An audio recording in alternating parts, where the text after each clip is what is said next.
Welcome everybody, welcome to another episode of LivTalks. My name is Melanie. This is officially the most fun, educational and entertaining series out there, brought to you by LivTours. And this evening we're going to spend some time with Andreas discussing Coco Chanel, which is a topic I'm actually super excited about. We have been running LivTalks and LivWalks, which are kind of live on the street versions, and they're lots of fun, but mostly focused on culture and history. And this is one that is very cultural. It's incredibly entwined with the culture of Europe and France and the world, as we'll see, but in a slightly different way. And so I'm super excited about it. Before we begin, I'd like to quickly invite those who are watching, if you would like to support Andreas, and let me click out of there, and obviously LivTours, snap a little photograph of yourself enjoying this episode of LivTalks as we go, and share the image on Instagram or Facebook, whatever social media you use. Make sure you tag it with the hashtag LivTalks for your chance to win a free tour. And it just helps us, so we really appreciate it. Wonderful. So Andreas, before we begin, why don't you tell everyone a little bit about yourself and what qualifies you to be here to talk about such an incredible topic? I'm very happy to be here with you, and I hope that you will enjoy sharing my passion for Coco Chanel this evening. My name is Andreas. I'm Greek. I've been living in Paris since 25 years now, and I have been working as a fashion designer, as a costume designer for theater and opera houses, and then I have also been working as a freelance designer for embroidery. And right now I'm also preparing a diploma in history of art, but specialized in fashion history. I'm working on the story of a legendary fashion house of the 19th century. So since always I have been passionate about fashion, and I'm a real Chanel groupie, if I must say, as you can see, because I enormously appreciate not only the work, but also certain aspects of the personality. So for me, Chanel is a huge, huge topic. And I think that we would very easily need 30 hours instead of 30 minutes, but we will give it a try. Absolutely. So you've really been living and breathing fashion your entire career, is that right? Yeah, that's true. That's true. Incredible, incredible. Well, that's wonderful. Shall I maybe present the first photograph? First photograph. Okay. You can get going. Let's go. Okay, so there we are with some men in Chanel.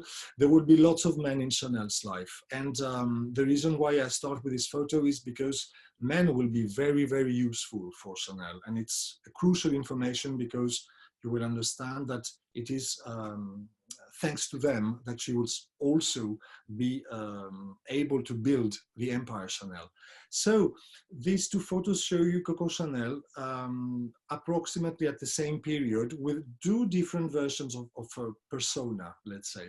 So you have on the left Chanel, who was working at Moulins, which was a garrison city near Vichy. She was working with her aunt and sister in a shop named Sainte-Marie, selling linen and lingerie, and she's wearing the typical outfit of a lady of that time. That means the trumpet flower-shaped skirt, long skirt, this pinstriped shirt with a little tie, and above all, the corset, who was giving the silhouette this S-bend form, which was not really what we would call comfortable for that time.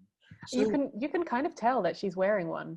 Yeah, because you can see also the attitude of her body, who is completely stuck in this thing. And right on the other photo, right on the right, you have the same woman who now is a lover of Etienne Balsan, who is right at the extremity of the photo, and who was a very wealthy son of a very wealthy industrial in France.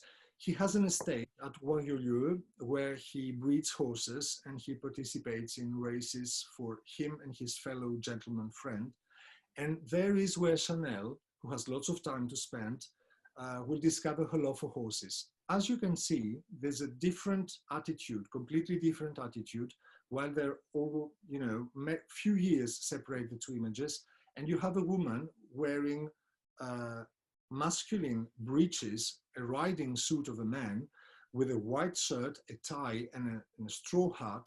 And it is absolutely amazing because this woman at that time, we are at 1906, she's riding a horse like a man and not like a woman. And another element, very important to understand what's going to happen next, is that Chanel shows already what she's going to do to establish her style. She's taking elements from a man's wardrobe, and she will adapt these elements to, first of all, to her own wardrobe, and then she's going to transpose this with her designs. And now we can beautiful. the other. Oh, she's also taking the inspiration from people around her in general. How old is she in general here, roughly? Now she must be something like 20, 25, 26 years old. And this is before she got into the fashion industry? Yes, this is about to happen. That means that Etienne Balsan, where she's at Royaulieu, she's going to design some hats for the girlfriends of, for some socialites that like very much her work. And if we can swap to the other, it is with the help of Balsan, he's going to lend her his Parisian premises. And so she will take with her her aunt and her sister, and they will going to starting design hats for ladies and socialites and friends of Etienne Balsan. These hats will have an immediate success. So very soon, at 1910, she will open her first boutique. And you can see once again the huge difference between what Chanel hated, that means this big cake on the head of this woman. But, the one on the left. But yes, but this is what women were wearing at that time to go out. There is even false hair under the hat to build the whole construction. And sometimes it could be something like 2 kilos. So wow, you can imagine the whole thing on the head of this woman. And on the other photo, you have the first publicity in the theater magazine, where you have this very elegant but very simple and minimalistic hat by Chanel, worn by a very famous actress whose name was Gabrielle Dorzia. And once again, Chanel shows very early that she's a really very intelligent woman who understands that she has everything to gain by giving for free her designs to be showcased by centreters like actresses, socialites, aristocrats. And this is what will make her expand more and more. Unfortunately, but not really unfortunately, she will leave Etienne Balsan for another friend of his, whose name is Boy Couple, and who will be her big love affair. And he is the one who is going to help her expand her business from millinery to ready to wear, as we're going to see. Wow. Photo. So let me clarify. So the hat on the left, the big, huge bird-like cake that you were discussing, she did not design that, is that right? No. This is the one she hated. What was the fashion? The contrast. This is the whole thing that Chanel did not like at all. I love it. And she started designing hats because she could not stand women who were like parrots. That's what I was thinking. I was thinking it looks like she's got a couple of crows on her head, perhaps. Absolutely. And also, could you imagine going out for a nice evening with friends with that on your head? 2 kilograms worth of crows that you couldn't remove. The whole outfit at that time could be something like 10 kilos. The whole garment of the lady. Ooh, including a corset, of course, right? Yeah. Wow. Wonderful. Also, I just want to suggest to any of the participants, if you'd like to make a comment or ask a question to Andreas as we go, feel free to use the Q&A box at the bottom. If you pass your cursor down to the bottom of the screen, you'll see Q&A, you'll see chat. You can use either one. I'll check both of them. So yeah, so feel free to use them whenever you like. Okay, I'll go to the next slide for you, Andreas. Thanks. So with the financial help and funding of Boy Couple, she will follow him to Deauville, which is a very fashionable resort of the Normandy coast. And he used to have a luxurious suite at the Normandy Hotel. And Deauville was the ideal place for her to expand because there were a special need for garments going with the leisure and sporting activities of all these wealthy people who were going there to spend their holidays. So Chanel understood this very well, and with the help of Boy Couple, she will open her first shop with day wear, located between the casino, the hotel, and the beach. So strategically located so that everybody sees. And there she stands with a friend of hers with this very relaxed day wear that she designed. Once again, you have this blues inspired by the sailor's wear, and that she's going to transport in sort of a jumper suit.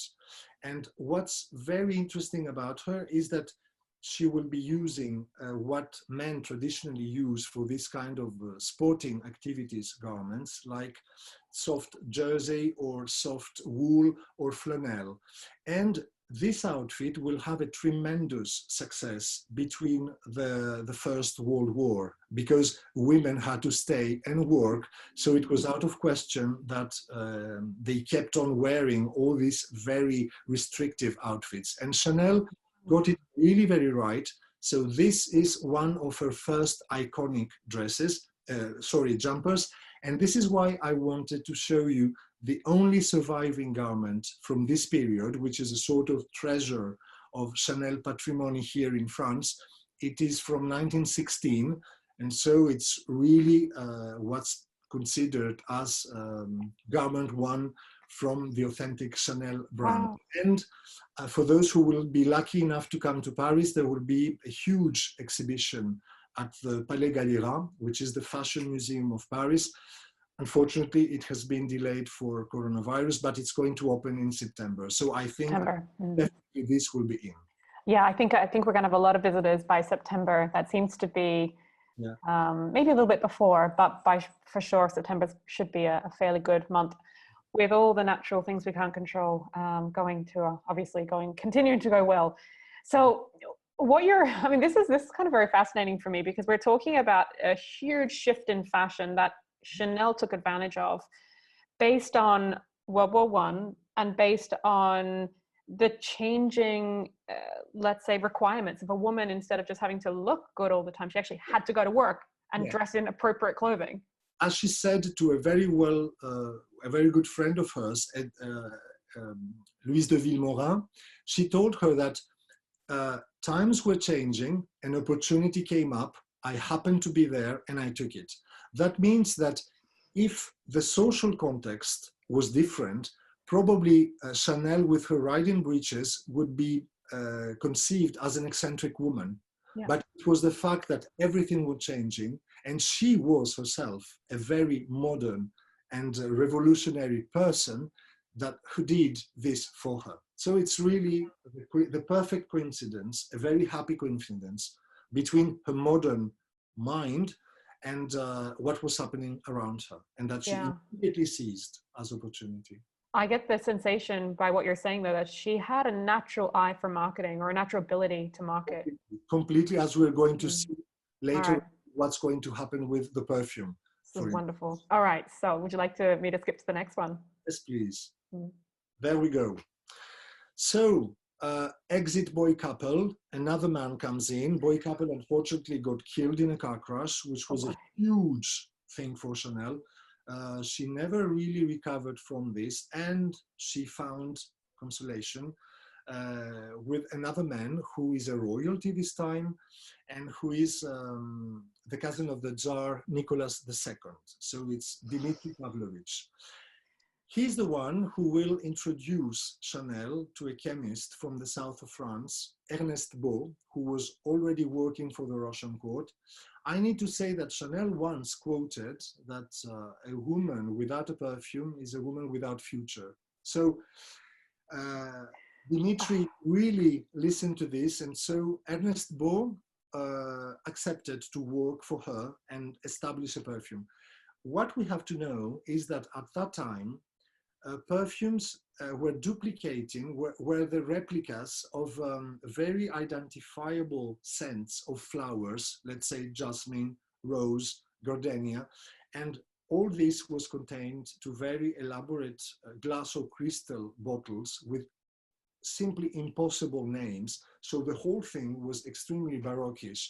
And once again, Chanel is going to choose a fragrance made out 80 different components and with some synthetic components that Ernest Beau used to use, and that sublimized, if I must say, the scent of jasmine. So the final result was a sort of abstract scent named after the number of the swatch presented to Chanel and that she chose. So the number 5, that happened to be her lucky number. And it is the absolutely first time that you have this pharmaceutical bottle, extremely simple and elegant and minimalistic, which is at the collection of the Modern Museum of Art in New York, so to say.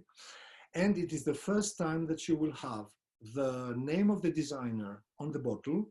And as you can see, it is the first time that the intertwined double C logo of Chanel appears on the stopper of the perfume.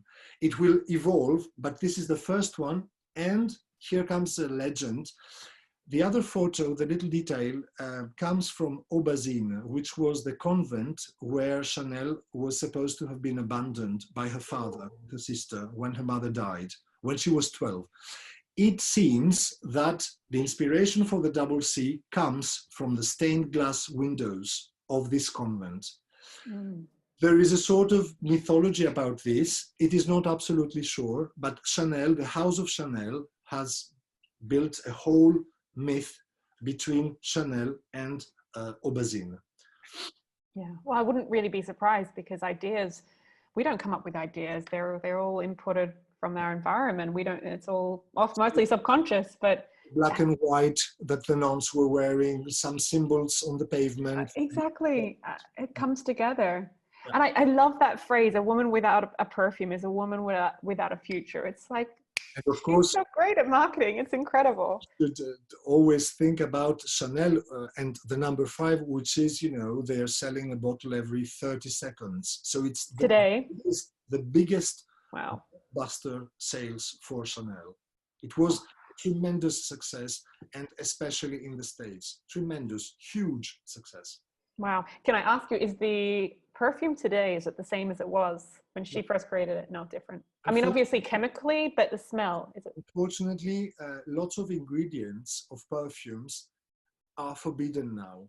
So all the perfume designers have been obliged, even Guerlain, Caron, all the famous French houses have been obliged to remodel the fragrances. So unfortunately, and I know because I have a friend who has the number 5 of today, it has nothing to do. If you want to smell, if you want to really smell what used to be the old number 5, you just have to go to provincial cities in perfume stores and send the sampler.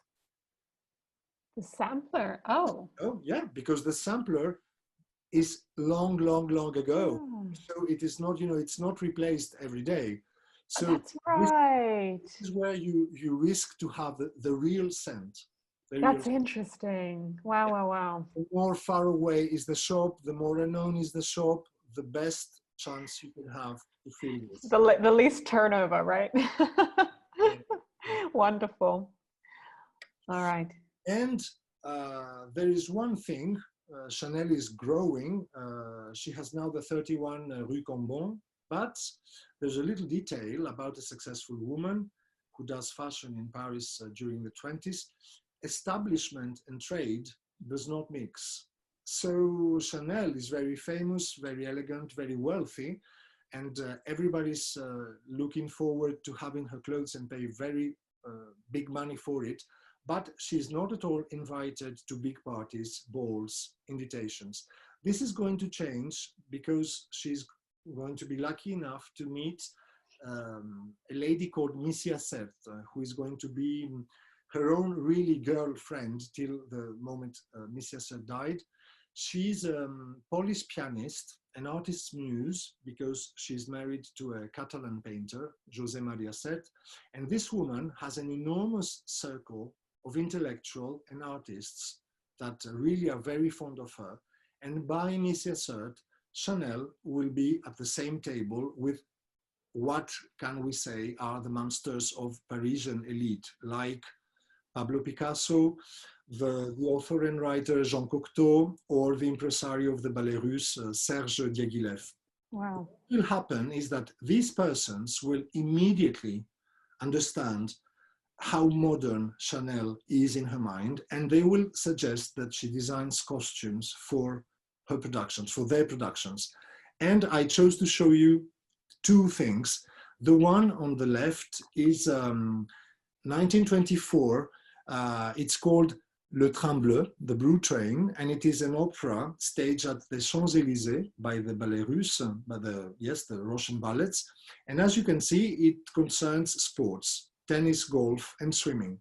And Chanel will just have to cross across the road, and from Rue Cambon, where she designs this kind of sportswear for her clients, she will go to theater of Champs-Élysées and she will do the same thing for the ballet dancers. So you have loose knitwear, jersey wear, exactly as she could have worn herself. And you can imagine the impact, the visual impact at that time.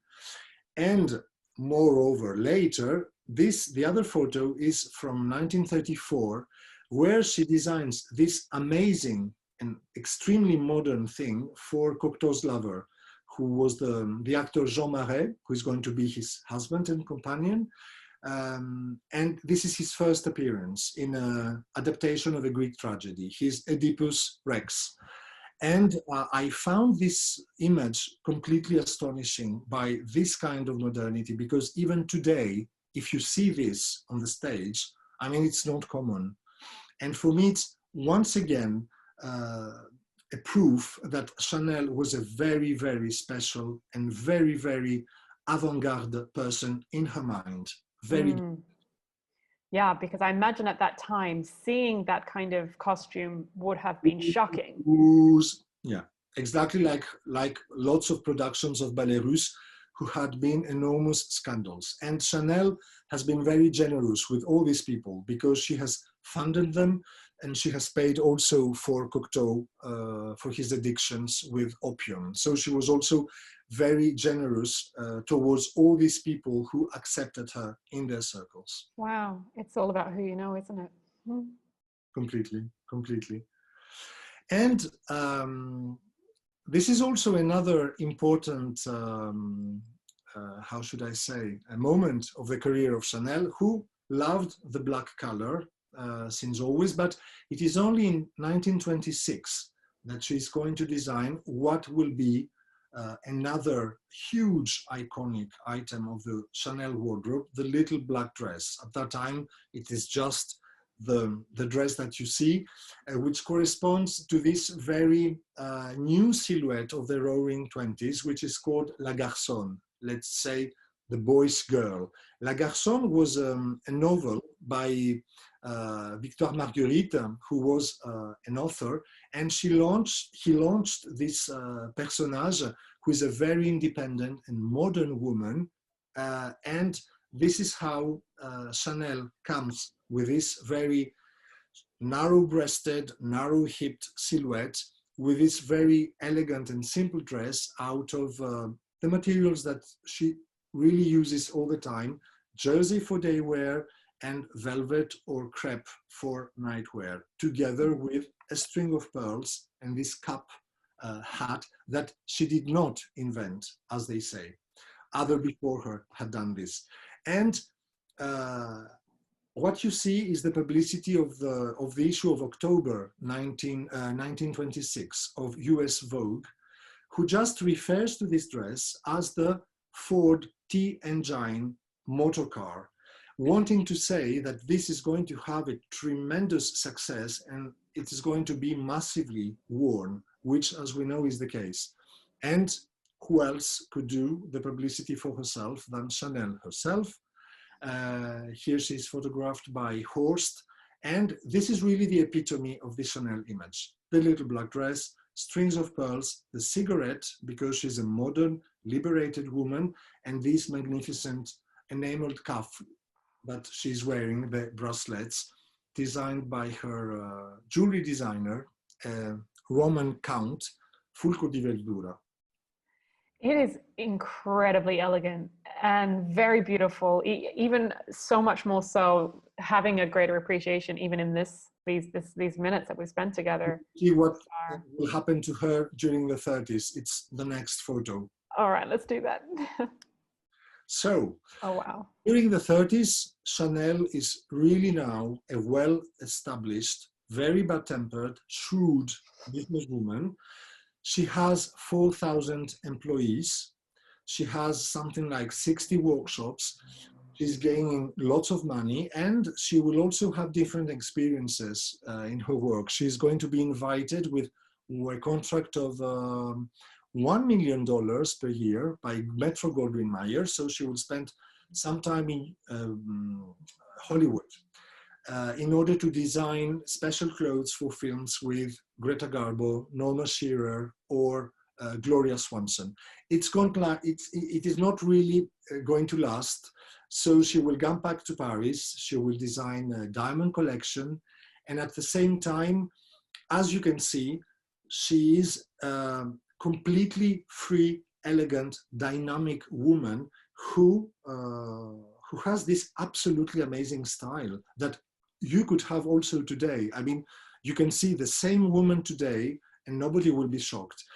You have the day wear version with this large soft silk pajamas, the sailor's hat with the camellia that she lended from Marcel Proust, the author, whose was the favorite flower. And then the other photo was the publicity for Chanel No. 5 in the US. It is in her apartment at the 31 Rue Cambon. And you have the Coromandel screens, these absolutely amazing screens that she adored, the chimney. I mean, you have a very successful woman who will be obliged, unfortunately, to close down everything because we have the Second World War that approaches. Wow. So she will be obliged to close down everything apart from the Chanel boutique with a perfume. And as you probably already know, the war was not very delicate for her because after the war she has been accused of having collaborated with the enemy because she had another lover who was a sort of German spy. So after the war, she has been really arrested at the Hotel Ritz. She has been questioned, but she has been released. As rumors say, she had very powerful friends in England, nothing less than Winston Churchill. So all this is part of, you know, a polemic thing about her role during the occupation. But what's important is that she understood that after the war, she has to be something like a low profile, and she will just disappear to Switzerland, where she will stay till 1954, where she will be able to do her next and very important comeback, as we're going to see later. Wow. Wow, wow, wow. So she essentially has to leave. Yeah. And what is the time period gap between when she leaves and when she starts what we're going to see now? She's going to leave in 1946. Right. And we're going to be in 1954. Okay, so we're 8 years really. Here we are. So with the help of her business partners, of the perfume business partners, the Wertheimer brothers, they gave her their fund and support so that she could finance her comeback, and she will design the first collection that will be presented on February the 5th, 1954. This collection will be a complete flop in France. There are going to be very, very bad reviews on this, which has been quite a shock for her, but she's not at all perceived as the woman who during 20s did all these revolutionary things. And people find her style sort of oldish and sort of bourgeois, but Chanel is Chanel. And so with the help of the States, who have been extremely supportive to Chanel since the very beginning, she will contact the editor-in-chief of a very influential magazine, Harper's Bazaar, And so in a year's time, she's back on her feet again with a tremendous success with the 3 items that you see on the photo, that are, of course, the famous Tailleur Chanel, featured by her favorite model, Marie-Hélène Arnaud, which is the 2-piece, the jacket, the skirt of the same wool or tweed, together from a men's wardrobe. This is a masculine textile. The silk blues, that sometimes you have the same lining for the blues with a huge bow. And this very, how should I say, this very soft and girlish attitude, which is by far very modern for that period where women are still kept women. We should not forget that. 2 years later, she will going to design this iconic handbag, the 255 handbag, which is named so because it was conceived on the 2nd of the February, 2nd month of 1955, with the gilded effect, the chain that a woman can have on her shoulders so that the hands are free and she can, she can smoke a cigarette and do whatever she wants. And 2 years later, a shoemaker called Mazzaro will design for her this very famous 2-toned shoe slipper, which is a must-have of every Chanel admirer who respects herself. And these things are going to be the basis till her death for the 20 years to come. She's going to embroider, let's say, and develop these ideas to have this second career and offer, yes, the second life of the style Chanel, which is what we're going to see next. Right. So I wanted to show you this sort of panorama, this sort of panel of the Chanel vocabulary. You have, as I said, the Tailleur Chanel. And for this tailleur, as with everything else, Chanel used to say that luxury, true luxury, is something that we cannot see. And this is why I wanted you to see this bottom right photo of the inside of a Tailleur Chanel, where you can see the work of the lining, which is sewn with the fabric so that it is more steady. And of course, the little chain that comes throughout the lining and who helps the suit fall down correctly. With all this, you will have lots of fake jewelry, lots of fake jewelry, because Chanel did not like true jewelry. And even if she had magnificent jewelry, she just took it and did other things with it. Wow. Again, this magnificent enameled cuff bracelet by Verdura, and these buttons, who are, as you can see, like little jewels because they were manufactured by real craftsmen. And what is very important to know with Chanel is that there is also a practical side. What you see is functional. Wherever you have a button, you have a buttonhole, and you can undo the button.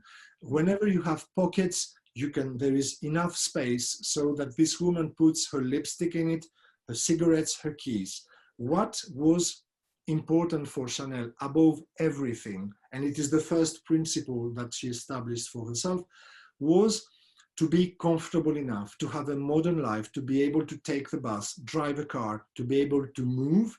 And as she was moving all the time, this was the perfect outfit for her. And even in her last interviews, where she's not really very tender with other women, which is quite surprising for this, yes, this has-been modern woman, she's all the time saying this thing, that she's talking to the journalist and she says, you know, I'm moving all around. I'm talking to you and moving, and my suit is on his place. And this is what I think we have to retain about this lady.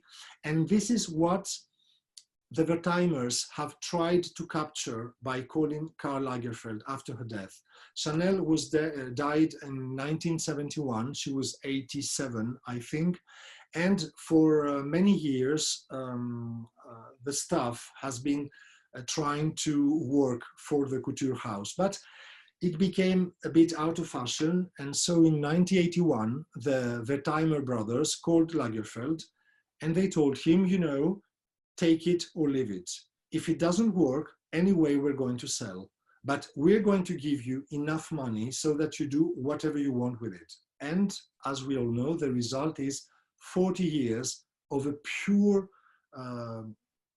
triumph. And this is why Lagerfeld, who was not a brilliant designer, but was a brilliant marketing person, he understood immediately that he would not touch on the basis and the vocabulary of Chanel, but that he would be clever enough to Chanelize everything, take all the elements of the vocabulary of Chanel and just do modern and contemporary adaptations of it. Let's say the white camellia out of silk, it was going to be leather, plexiglass, tweed, everything that you can imagine. The suit, the same thing. The braid going around the tailleur, it's going to be out of silk, but also out of plastic. And this is how this man continued to build and continued to triumph with Chanel being dead. And it is not an easy thing because it is extremely rare. And for me, Chanel is the unique case where you have the designer who is dead and whose clothes are exactly in the same spirit as she had designed. Because let's say Dior right now, if you look at the things that Maria Grazia Chiuri is designing for Dior right now, or before her Ralph Simmons, it has nothing to do with what made Dior a very famous designer, the famous new look. Everything changes because there is not a so intense basis. And the intense basis of Chanel went with conformity, ease, and modernity. Dior was doing huge puffs. So back again to what we saw in the very beginning. Chanel was moving forward. So in my opinion, it would not be possible with another designer. And I would like to finish with the other photo. This is an example of the first collection of Karl Lagerfeld for Chanel. It is conserved at the Metropolitan Museum, at the Costume Institute. And you have this little black dress, always. And what you can see, all the fake jewelry, all the bracelets, the waistband, this is embroidery. This is a sort of trompe-l'œil. It is done as if she is wearing it, but it is embroidered. So this is a very simple concept of his, where he's pointing out that he's going to work with all these elements that made Chanel what she was, but he's going to refresh them and make out of it the huge empire that Chanel is right now. And this is why, in my opinion, Lagerfeld has been replaced by the director Virginie Viard, who was exactly in the same movement. They were not interested in getting someone who would alterate the thing because it's a success, it works. Exactly, and it's almost like modernizing just a tiny bit, Yeah. but keeping Basically, the spirit and the essence that is true to the original creations. it's the same. And so that is that. That is so beautiful. Wow, incredible. Thank you so much, Andreas. You're welcome. If anyone has any questions that you'd like to ask Andreas about everything we've learned, feel free to do so in the chat box or the Q&A box below. I must admit, I knew zero about Chanel before this conversation, and now I think I'm a bit of a fan. So I'd say this has been a success, at least for me, for sure. So fascinating. You have enough money to buy something from hers. Oh my gosh, not in lockdown, but who knows in the future at some point. Amazing. Well, let's have a little look here, what we've got. So it's a really good question, actually, that we have here. Will the Chanel style always be in fashion? In my opinion, yes. Because the basis of the Chanel fashion, what Chanel thought and what she did with the garments, it was like she had a surface on which she was decorating. This is why she was using enormous costume jewelry, because the surface, the basis, was kind of neutral, always with neutral colors, black, beige, a bit of red, navy blue. And if you see what she has done, everything is very simple. There are no complicated structures. It's never very complicated. apart from haute couture, which is another thing. But day wear, le tailleur Chanel, it is done nowadays in Chanel workshops exactly in the same way it was done before. Nothing has changed. They can change a bit the sleeves, the pockets, the braids, but the principle is the same. The chain is there, the quilted lining with the fabric is there, everything is there. Gosh. So yes, it's going to be on for, of course, we should understand that now there is a new clientele for Chanel. People just adore her. And for all those who cannot afford to buy a tailleur Chanel, there is perfume, there is everything that goes with the image of Chanel. There is bags, and you know, they're developing everything. So in my opinion, yes, Chanel would survive. Yeah, she's a winner. She's a winner even after her death, and many, many decades after. Oh, that's amazing. Thank you so much. Well, I hope you learned something and that I have been able to transmit my love and passion for this woman, for this lady. And if you want, you know, there are hundreds of books, hundreds of things to see. So there is stuff out there. And the exhibition, of course. The exhibition, which we should all go and see in September, right? We should come and visit you in September. I can't wait. And you did an amazing job at expressing your passion. And not just that, but you actually, it's a little infectious because I've caught it, and I'm sure some of the others here have caught it too. So with that, thank you very much, everyone, for coming along. I hope to see you on another Live Talk or Live Walk soon. Thank you, Andreas. Thank you. Bye. Bye-bye, everyone. Bye. Bye-bye.